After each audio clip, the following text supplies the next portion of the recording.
En février de l'année dernière, j'ai été transféré dans une église en tant que dirigeant. Certaines tâches n'y étaient pas faites de façon très efficace. Et je me suis dit, les dirigeants qui ont arrangé ma venue doivent beaucoup m'estimer et penser que je peux arranger le travail de cette église. Il faut que je m'en sorte bien, que je leur montre que je fais un travail concret et qu'ils ont fait le bon choix. Puis j'ai été voir où en était le travail de chaque groupe de l'église pour résoudre les problèmes des frères et sœurs dans leurs devoirs. Certains étant dans un mauvais état, je les ai aidés avec amour. Quand des gens ne convenaient pas à un poste, j'en parlais à ma partenaire et je les transférais selon les principes. Au bout d'un moment, le travail de l'église s'est amélioré. J'étais très content et je n'ai pas pu m'empêcher de penser « Je crois que je peux faire plus de travail pratique. Je dois travailler dur pour obtenir de meilleurs résultats. » Ainsi, mes frères et sœurs verront mes capacités et diront que je suis un bon dirigeant. Un jour, nous passions en revue certaines tâches et j'ai vu que l'efficacité du travail d'abreuvement avait diminué et que des nouveaux venus n'allaient pas aux réunions. J'ai pensé, les autres tâches sont faites plus efficacement maintenant, mais le travail d'abreuvement a décliné. Le travail d'abreuvement ne doit pas affecter les résultats d'ensemble. Sinon, tout le monde va dire que je suis incompétent, ce qui nuirait à mon image. Alors, je suis allé voir le personnel d'abreuvement. J'ai appris que la dirigeante du groupe, Sœur Wu, ignorait les difficultés des nouveaux quand elle arrangeait leurs réunions et devoirs. Elle arrangeait des réunions quand certains nouveaux venus devaient travailler, ce qui les empêchait d'y assister. Du coup, ils avaient des difficultés et devenaient négatifs. Apprendre ça m'a mis un peu en colère. J'ai déjà dit à Sœur Wu qu'il fallait penser à la situation des nouveaux venus en arrangeant leurs devoirs. Pourquoi ne le comprend-elle pas et n'est-elle pas plus souple? Je crois qu'elle n'a pas la capacité d'abreuver les nouveaux venus. Nos mauvais résultats ont tout à voir avec elle. Je ne peux pas la laisser à elle seule affecter les résultats du travail. Il faut tout de suite la démettre. La renvoyer juste à cause de ça, n'était-ce pas un peu inconsidéré? C'est vrai. Selon les principes, on ne peut pas renvoyer les gens pour une simple erreur. Exactement. Avait-elle de vraies difficultés, pouvant expliquer les problèmes dans son devoir? Sur le coup, je n'y ai pas pensé. Je me disais juste, si je ne la démets pas, nos résultats ne vont jamais s'améliorer. Cela va entraver le travail de l'Église. Et tout le monde pensera que je suis incapable de travailler ou de résoudre des problèmes. Je ne peux pas laisser les gens douter de moi. Donc, après la réunion, j'ai évoqué le renvoi de Sœur Wu avec ma partenaire et les diacres. La diaconesse d'abreuvement a dit « Autrefois, Sœur Wu abreuvait efficacement les nouveaux. Elle est peut-être dans un mauvais état dernièrement. Elle a peut-être formé les nouveaux un peu trop vite, c'est tout. Nous devrions étudier sa situation, échanger avec elle et l'aider. Si elle ne change pas, au bout d'un certain temps, nous la démettrons. » Oui, c'était de bons conseils. C'est vrai. Oui. Mais à ce moment-là, j'ai juste pensé que ma réputation et mon statut pourraient en pâtir. Et je me disais, Sœur Wu n'est pas novice dans l'abreuvement des nouveaux venus, et je lui ai déjà parlé de ce problème. Je crois qu'elle n'accepte pas les rappels et l'aide. Si nous ne la renvoyons pas, et que le travail s'en trouve affecté, je serai tenu responsable. Donc je dois convaincre les diacres par tous les moyens de la démettre. Alors j'ai dit sur un ton furibond, « Sœur Wu est inefficace dans son devoir. Elle est donc incompétente et elle ne convient pas à ce poste. Si vous la gardez et que les résultats de notre travail ne s'améliorent pas, qui en assumera la responsabilité? Aidez-la, mais sans moi. » Voyant mon attitude, ma partenaire et les diacres n'ont rien osé dire. Puis j'ai su que Sœur Wu était devenue négative après son renvoi. Elle disait avoir fait ce devoir longtemps avec de bons résultats. Elle formait là des gens qui débutaient dans leur foi parce que l'Église manquait de personnel d'abreuvement. Elle devait combiner plusieurs lieux de rencontre. Cela créait des problèmes quand elle était trop prise pour s'occuper des difficultés de tous les nouveaux. C'était ça. Elle avait été surprise d'être démise ainsi et pensait qu'on l'avait donc renvoyée sans principe, nous basant sur un comportement ponctuel et non sur une évaluation de son attitude habituelle. Oui. Agir selon ses propres idées peut nuire aux gens et ne convainc personne. C'est vrai. Oui. Quand j'ai appris ça, je n'ai pas cherché la vérité ni réfléchi sur moi-même. Je me suis dit que Sœur Wu était de faible stature, qu'elle ne pouvait pas tirer de leçons de ça. Et je n'ai pas pris ça au sérieux du tout. Après le renvoi de Sœur Wu, nous avons choisi Sœur Liu comme dirigeante de groupe. Ravi, j'ai pensé, le travail d'abreuvement devrait être plus efficace. Mais j'ai découvert que Sœur Liu avait une faible capacité de travail et qu'elle n'était pas aussi responsable que Sœur Wu. Elle ne comprenait pas à temps l'état des nouveaux et ne savait pas résoudre leurs problèmes. Alors, le temps a passé, mais le travail d'abreuvement ne s'est pas amélioré. J'ai commencé à me sentir mal à l'aise et à me demander si renvoyer Sœur Wu avait été une erreur. Ouais. Mais vu la situation, j'ai décidé d'échanger avec Sœur Liu et de l'aider davantage pour voir si ses résultats s'amélioreraient. Des nouveaux venus continuant d'arriver, la priorité a été de former plus de personnel d'abreuvement. J'ai donc vite cherché des candidats. J'ai pensé à Sœur Chen, qui avait été démise et était isolée pour réfléchir. Elle avait prêché l'évangile et avait obtenu des résultats, donc j'ai voulu la former. Isolée pour réfléchir, elle devait avoir de graves problèmes. Oui. Elle luttait souvent pour la renommée et le gain, et semait la jalousie et le conflit, perturbant ainsi l'Église. Mais s'était-elle repentie? Où en était-elle? Si elle ne s'était pas repentie, il n'était pas bon de la former aveuglément. C'est vrai. À ce moment-là, je ne me suis pas renseigné. Je pensais qu'elle était amicale et communiquait bien, et qu'en la formant, nous résoudrions ce problème d'abreuvement. Mes supérieurs diraient forcément que j'étais de bon calibre et un bon dirigeant. Alors, j'ai demandé à la diaconesse d'abreuvement de cultiver Sœur Chen. Embarrassée, cette diaconesse a dit « Nous avions pensé à un arrangement de ce genre, mais nous avons vu que Sœur Chen n'avait toujours aucune connaissance d'elle-même. Quand elle prêchait l'évangile, elle luttait pour la gloire et le gain et semait le conflit, ce qui empêchait les autres d'accomplir leurs devoirs normalement. Si nous la formons à l'abreuvement maintenant, ne va-t-elle pas provoquer d'autres perturbations ? Oui. L'abreuvement est l'une des tâches les plus importantes dans la maison de Dieu. Ceux qui y sont formés doivent avoir une bonne humanité et ne pas perturber le travail. Nous devons agir selon le principe. C'est vrai. Les paroles de la diaconesse m'ont rendu nerveux. J'ai pensé, Sœur Chen est amicale et elle a du calibre. La former à abreuver les nouveaux va forcément rendre le travail plus efficace. Si nous décidons de ne pas la former, parce qu'elle semble ne pas s'être véritablement repentie, mes dirigeants ne constateront pas ma capacité de travail. Ça ne va pas. Je dois convaincre la diaconesse de faire ce que je veux. Je ne peux pas renoncer. Et j'ai traité cette diaconesse d'abreuvement en disant « Est-ce le moment de suivre les règles aveuglément ? Les principes disent que ceux qui ont transgressé avant doivent avoir la chance de se repentir. Sœur Chen a le calibre nécessaire pour abreuver les nouveaux venus. Nous pouvons donc la former. Il faut juste la surveiller et éviter qu'elle provoque des perturbations. Sœur Chen est de bon calibre et elle apprend vite. Avoir une sœur compétente pour l'abreuvement résoudra bien des problèmes. Va la chercher et amène-la vite à la réunion. »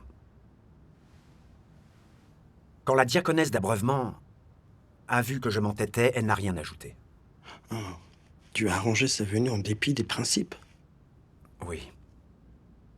Ensuite, je me suis attaché à la cultiver et je lui ai fait abreuver quelques nouveaux venus. Mais quelques jours plus tard, la diaconesse d'abreuvement a signalé que Sœur Chen n'investiguait pas la confusion des nouveaux venus avant de les abreuver et qu'elle n'offrait pas d'échanges ciblés. Elle insistait pour échanger selon ses propres idées, ce qui avait amené deux nouveaux venus à résister et à cesser de croire. Ah, quel dommage. Quand on choisit les mauvaises personnes pour abreuver, on peut détruire les gens. C'est vrai. Oui. À l'époque, ça m'a mis un peu mal à l'aise. Qu'est-ce qu'il se passait ? Vu son calibre, Sœur Chen n'aurait pas dû faire une telle chose. Plus tard, lorsque j'ai discuté avec elle, j'ai compris qu'elle n'était proactive dans ses devoirs qu'en apparence. Elle n'avait aucune compréhension de ses transgressions passées. Et alors qu'un problème grave était survenu, elle n'avait pas réfléchi sur elle-même. Elle était indifférente.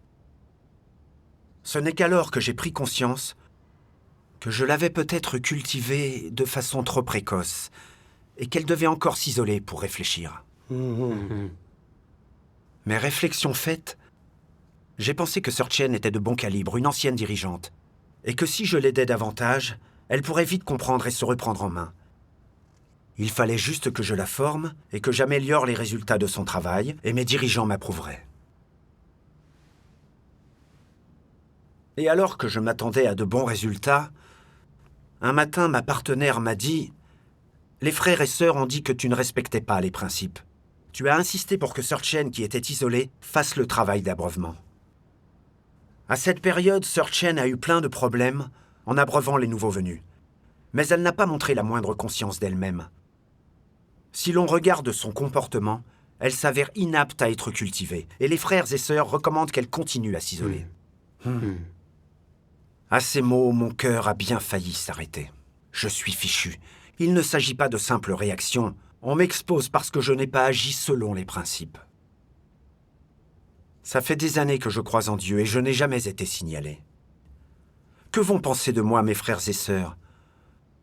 Je me suis alors senti très embarrassé. J'ai pris un verre d'eau et j'en ai bu quelques gorgées pour essayer de me calmer. Mais mon cœur était aussi agité qu'une mer démontée. Si mes dirigeants découvrent le contenu de cette lettre, ils vont dire que je ne suis pas les principes et que je perturbe le travail de l'Église. Vont-ils me démettre après ça ? Mon esprit était en pleine effervescence. Je me suis avachi dans mon fauteuil comme une baudruche qui se dégonfle. Quand ma partenaire a vu mon état, elle a dit « Être surveillé et exposé par nos frères et sœurs nous aide, et maintenant, tu dois recevoir de Dieu. » Oui, exactement. Exactement. J'ai promis de recevoir de Dieu, mais je ne parvenais pas à calmer mon esprit. Ce jour-là, je n'ai pu ni manger ni dormir. Quand je pensais que j'avais été exposé dans cette lettre, cela me transperçait le cœur. Je suis tombé à genoux et j'ai prié. « Dieu, je sais que tu as de bonnes intentions à mon égard. Aide-moi à comprendre ta volonté et à en tirer des leçons. » Plus tard, en réfléchissant et en cherchant, j'ai lu ces paroles de Dieu. Dieu Tout-Puissant dit : quoi qu'ils fassent, les antéchrists ont toujours leurs propres buts et intentions. Ils agissent toujours selon leurs propres plans, et leur attitude envers les arrangements et le travail de la maison de Dieu est la suivante. Tu as peut-être 1 millier de projets, mais moi, j'ai une règle.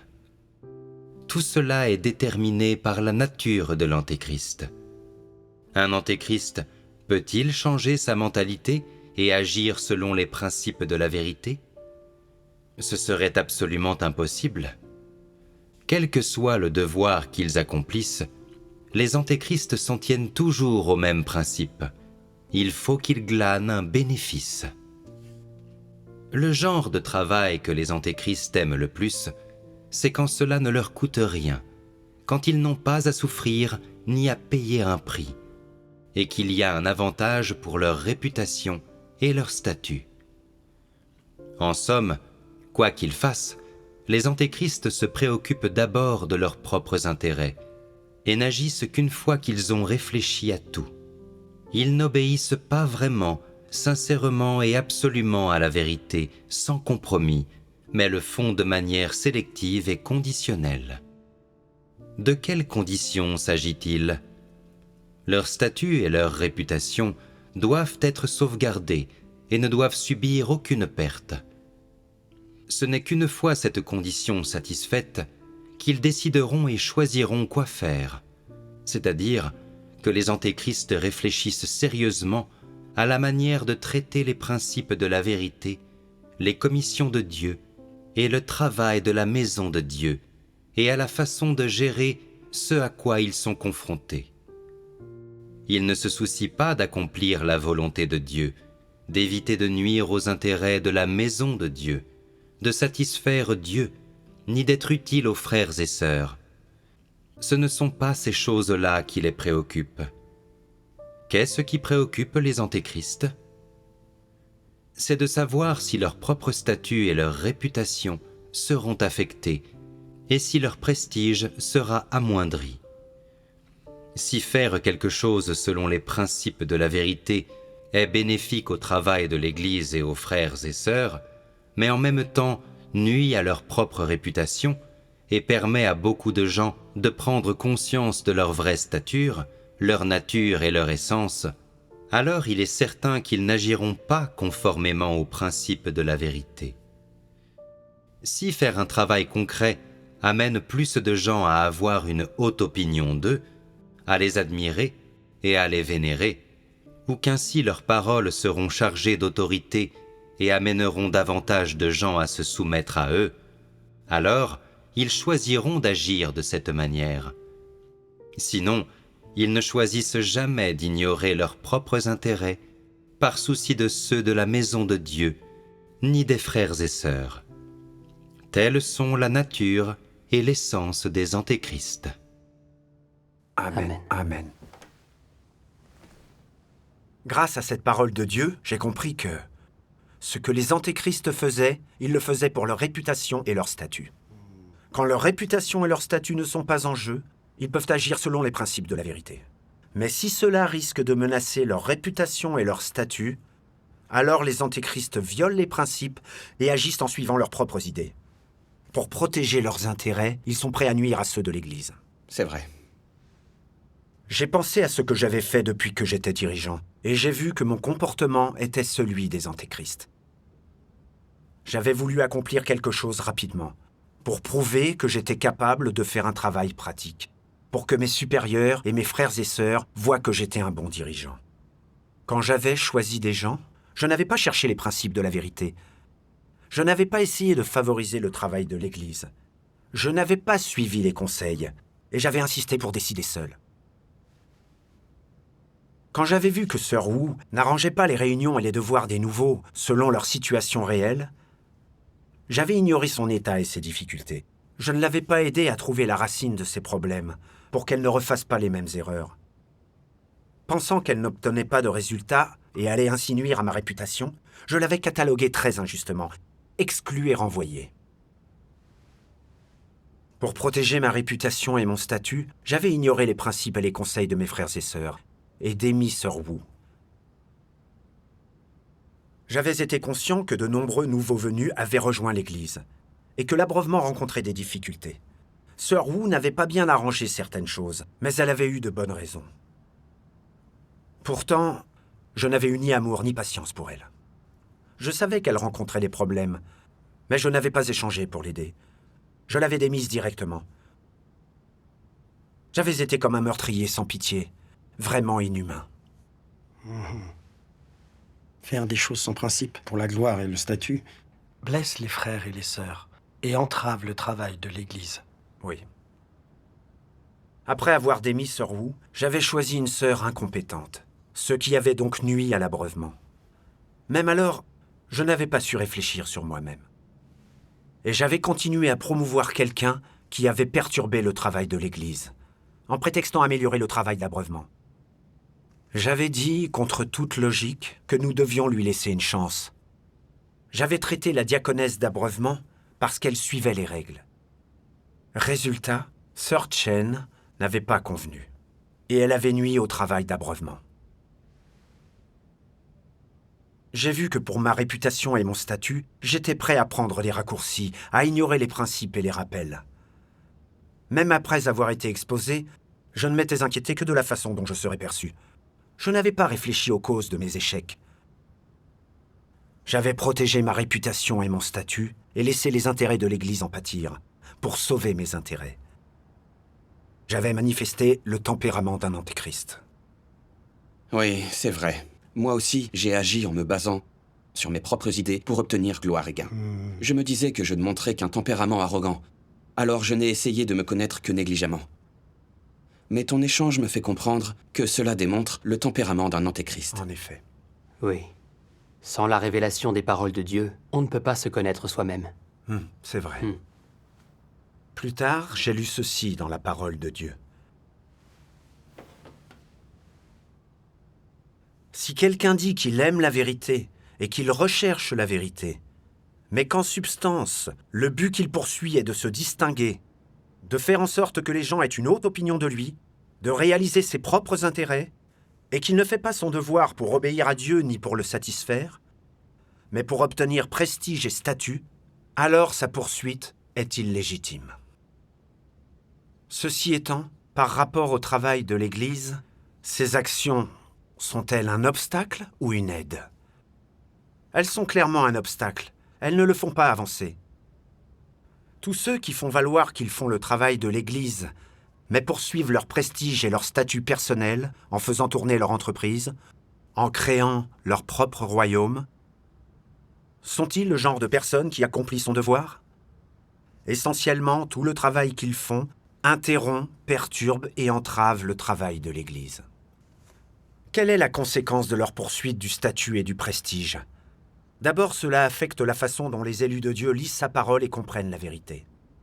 Cela entrave donc leur entrée dans la vie, les empêche d'emprunter le droit chemin de la foi en Dieu et les conduit sur le mauvais chemin, ce qui nuit aux élus et les mène à la ruine.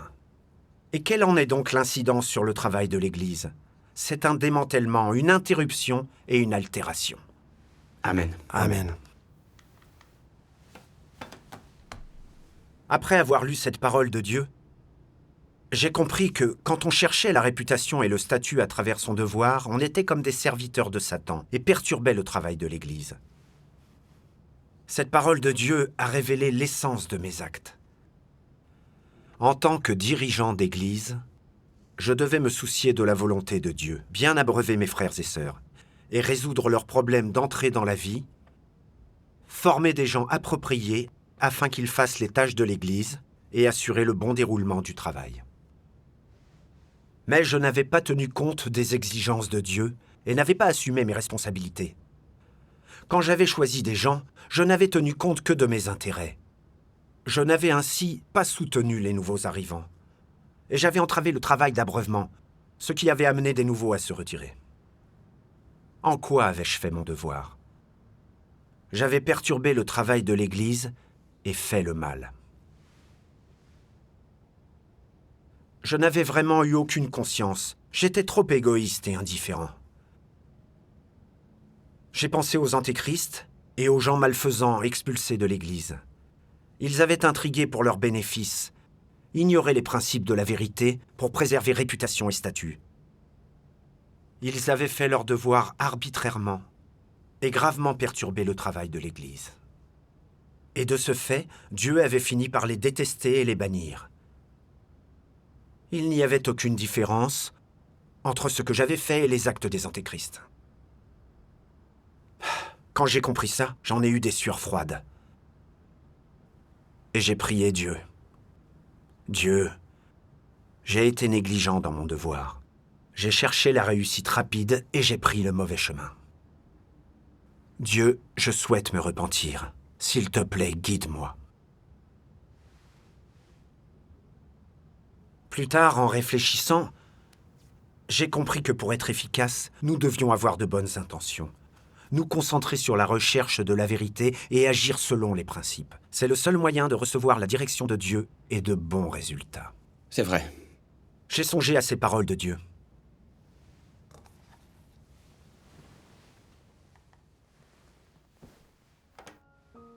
Dieu Tout-Puissant dit: lorsque les gens acceptent une commission de Dieu, ils doivent d'abord comprendre la volonté de Dieu pour pouvoir remplir leurs devoirs et accomplir leur mission. Il faut que tu saches que cette commission est venue de Dieu. C'est sa volonté et tu dois l'accepter, en être conscient et, plus important encore, t'y soumettre. De plus, tu dois chercher des réponses sur les vérités qu'il faut que tu comprennes, sur les principes que tu dois respecter et sur la manière dont tu dois pratiquer, afin d'apporter un avantage aux élus de Dieu et au travail de la maison de Dieu lorsque tu accomplis ce devoir. Ce sont là les principes selon lesquels tu dois pratiquer. Une fois que tu as compris la volonté de Dieu, tu ne dois pas perdre de temps à chercher et à essayer de comprendre les vérités pour accomplir ce genre de devoir. Et une fois que tu as compris ces vérités, tu dois déterminer les principes et le chemin pour les mettre en pratique. À quoi les principes font-ils référence? De façon spécifique, les principes font référence aux choses qui doivent être suivies pour atteindre les normes et les effets de la pratique de la vérité. Pour pratiquer la vérité, les gens doivent avoir saisi le principe. Le principe est la chose la plus cruciale et la plus fondamentale.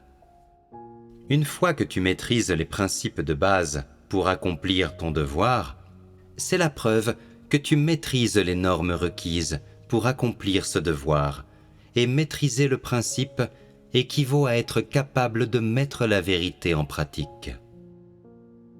Alors, sur quelle base repose cette capacité à pratiquer la vérité? Sur la compréhension de la volonté de Dieu et sur la compréhension de la vérité. Le simple fait d'être conscient de ce que Dieu demande revient-il à comprendre la vérité? Ce n'est pas le cas.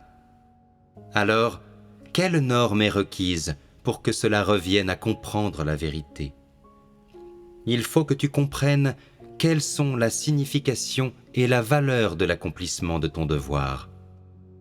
Comprendre ces deux choses, c'est comprendre la vérité de l'accomplissement de ton devoir.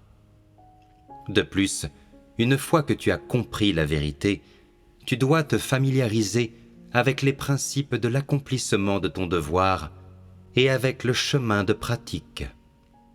Si tu es capable de saisir et d'appliquer les principes pour accomplir ce devoir, et que tu peux également faire preuve de sagesse en cas de besoin, alors tu es assuré d'être efficace dans l'accomplissement de ce devoir, et quand tu saisiras le principe et feras les choses selon le principe, cela reviendra à pratiquer la vérité. S'il n'est pas entaché d'idées humaines, qu'il est exécuté dans l'obéissance absolue aux exigences de Dieu et conformément aux arrangements de travail de la maison de Dieu, et qu'il est en plein accord avec les paroles de Dieu, alors l'accomplissement de ton devoir est entièrement conforme aux normes. Et même s'il peut y avoir une certaine différence entre ton efficacité et ce que Dieu exige, cela comptera toujours comme répondant aux exigences de Dieu.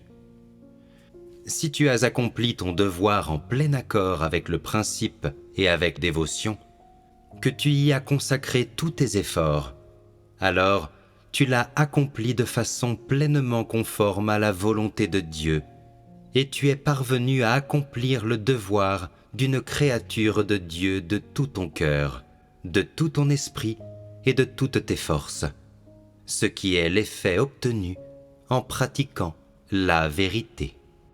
Amen. Ces paroles de Dieu sont merveilleuses. Elles expliquent si bien le chemin de la recherche de la vérité. Oui, c'est vrai. En appliquant la parole de Dieu, j'ai compris que j'avais consacré trop peu d'efforts au principe de la vérité dans mon devoir, et que j'étais loin de faire mon devoir correctement. Effectivement. Voilà notre plus grand défaut. Ces paroles de Dieu étaient très claires. Pour accepter la commission de Dieu, nous devons d'abord chercher sa volonté, chercher les principes de notre devoir dans lesquels entrer, comprendre la vérité, obéir à Dieu et suivre les principes de la vérité.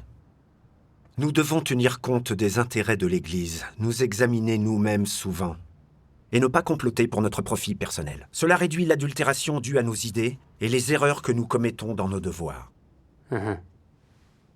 J'ai pensé que j'avais agi uniquement par ambition et désir, que j'avais rarement cherché la vérité, et que je n'avais en fait pas obéi.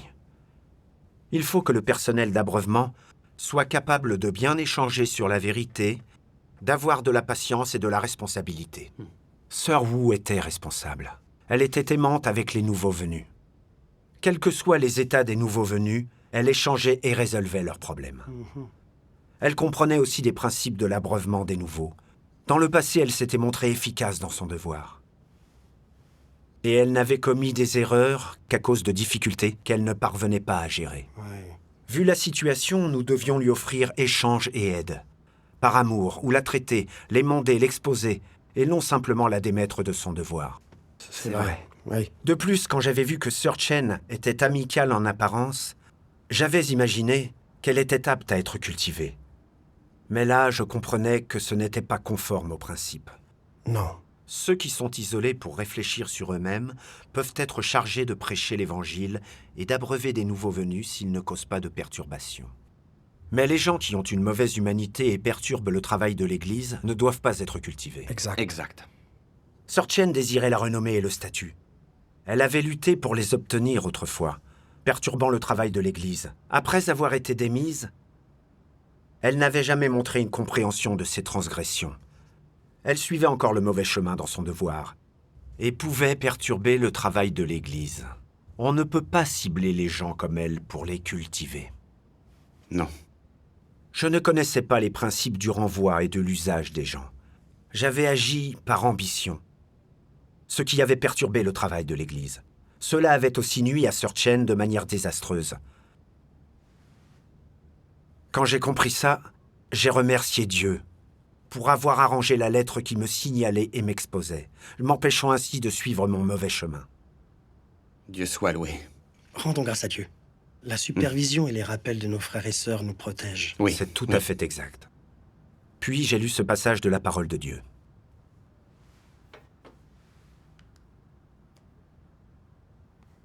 Puis-je le lire? Bien sûr. C'est celui-là. D'accord. Dieu dit, dans la maison de Dieu, quoi que tu fasses, tu ne travailles pas à ta propre entreprise. C'est le travail de la maison de Dieu, c'est l'œuvre de Dieu. Tu dois constamment garder cette connaissance à l'esprit et dire, ceci n'est pas une affaire qui m'est propre. Je fais mon devoir et j'assume mes responsabilités. Je fais le travail de l'Église. C'est une tâche que Dieu m'a confiée. Et je la fais pour lui. C'est mon devoir et non ma propre affaire privée. C'est la première chose que les gens doivent comprendre. Si tu considères un devoir comme ton affaire personnelle et que tu ne recherches pas les principes de la vérité quand tu agis, et que tu l'accomplis selon tes motivations, tes idées et desseins, alors tu commettras des erreurs. Alors, comment dois-tu agir si tu distingues ton devoir de tes affaires personnelles et que tu es conscient qu'il s'agit bien d'un devoir? En cherchant ce que Dieu demande et en cherchant des principes. C'est vrai. Si quelque chose t'arrive et que tu ne comprends pas la vérité et que tu as une idée sans que ce soit clair, alors tu dois trouver quelqu'un qui la comprend avec qui échanger. C'est la recherche de la vérité. Et avant tout, l'attitude que tu dois avoir vis-à-vis de ton devoir. Tu ne dois pas décider selon ce que tu crois approprié, puis dire que l'affaire est classée. Cela mène souvent à des problèmes. Un devoir n'est pas ton affaire personnelle. Les affaires de la maison de Dieu ne sont pas une affaire personnelle. Tant que cela se rapporte au devoir, ce n'est pas ton affaire privée, ton affaire personnelle. Il s'agit de la vérité et il s'agit du principe. Alors, quelle est donc la première chose que vous devez faire? Vous devez rechercher la vérité et rechercher les principes. Si vous ne comprenez pas la vérité, il faut d'abord rechercher les principes. Si vous comprenez déjà la vérité, identifier les principes sera facile. Amen. Rendons grâce Amen. à Dieu. Cette parole de Dieu m'a donné un chemin de pratique. Les devoirs sont des commissions de Dieu, pas des affaires personnelles. Nous ne pouvons pas les faire à notre guise pour satisfaire nos intérêts. Nous devons chercher les principes de la vérité et pratiquer selon les exigences de Dieu. Oui. Quand vous ne comprenez pas, vous devez échanger et chercher avec les autres. Quoi que les autres pensent, vous n'avez qu'à accepter l'examen de Dieu et faire de votre mieux. Oui. Même s'il y a parfois des erreurs dans votre travail, et si vous n'obtenez pas rapidement de bons résultats, si vous agissez devant Dieu, et non pour que les autres le voient, vous suivez le bon chemin, et Dieu vous guidera et bénira. Oui. Plus tard, je me suis ouvert à mes frères et sœurs à mon sujet. Ce que j'avais fait pour la réputation et le statut, mes violations du principe quand j'utilisais des gens, comment j'avais agi arbitrairement, réprimandé abusivement les gens, ce qui leur avait fait du tort. Je leur ai présenté mes excuses et leur ai demandé de me surveiller. Quand j'ai pratiqué de cette façon, mes frères et sœurs ne m'ont pas regardé de haut. Ils m'ont même encouragé et dit que nous pouvions nous superviser les uns les autres pour bien faire nos devoirs. Dieu soit loué. Dieu soit loué. Avant, je pensais que coopérer était difficile et je me sentais limité. Je voulais sans cesse prendre mes propres décisions. Maintenant, je comprends que coopérer avec les autres et accepter leur supervision nous protège et nous aide à éviter de violer les principes et de faire le mal. Ah oui. Juste après, il s'est passé autre chose. Empêchée par sa famille, la diaconesse d'évangélisation s'est retirée un temps. Apprendre cette nouvelle m'a rendu un peu nerveux. Je me suis dit, actuellement les églises font tout ce qu'elles peuvent pour prêcher l'évangile. Donc si la diaconesse d'évangélisation ne peut pas accomplir son devoir, ça va gravement affecter notre travail. Si je ne la remplace pas à temps, nos résultats vont baisser. Mes supérieurs me penseront sûrement incompétent dans mon devoir. Alors j'ai discuté avec ma partenaire pour décider s'il fallait ou non transférer cette diaconesse et trouver quelqu'un pour la remplacer. Ma partenaire m'a dit « Cette diaconesse s'est toujours montrée très compétente. Et son travail d'évangélisation donne de très bons résultats. Si tu la transfères car elle ne peut pas gérer ponctuellement l'obstruction de sa famille, tu vas à l'encontre des principes. » C'est sûr. Oui, c'est sûr. Alors que j'allais défendre ma position, je me suis souvenu tout d'un coup de la façon dont j'avais remplacé Sir Wu par la force, à l'encontre des principes. N'étais-je pas encore en train de protéger ma réputation ? Ma partenaire me rappelait que je devais suivre les principes. J'avais failli faire une nouvelle faute grave. J'ai remercié Dieu dans mon cœur et j'ai dit à ma partenaire « Mes intentions sont fausses. Je veux la transférer sans principe, juste pour ma réputation. » Elle est responsable, c'est une personne correcte. Si elle doit s'arrêter un temps, prenons la relève et chargeons-nous du travail d'évangélisation. Informons-nous aussi de sa situation et soutenons-la. Après m'avoir écouté, ma partenaire a acquiescé, et je me suis senti à l'aise en pratiquant de la sorte. Dieu soit loué, Dieu soit loué. Ensuite, dans mon devoir, je me suis souvent demandé, ai-je accompli mon devoir conformément aux principes de la vérité ? Ai-je interagi avec les gens avec un tempérament corrompu ? Si j'agissais contre les principes et la volonté de Dieu, je priais Dieu de m'aider à changer. Depuis que je pratique ainsi, j'ai vu les bénédictions de Dieu. Le travail de l'Église s'est un peu amélioré, et mes frères et sœurs ont pu être actifs dans leurs devoirs. Rendons grâce à Dieu. Dieu soit loué. Si on agit selon les principes et renonce à nos propres intérêts, Dieu nous bénira. Amen. C'est vrai.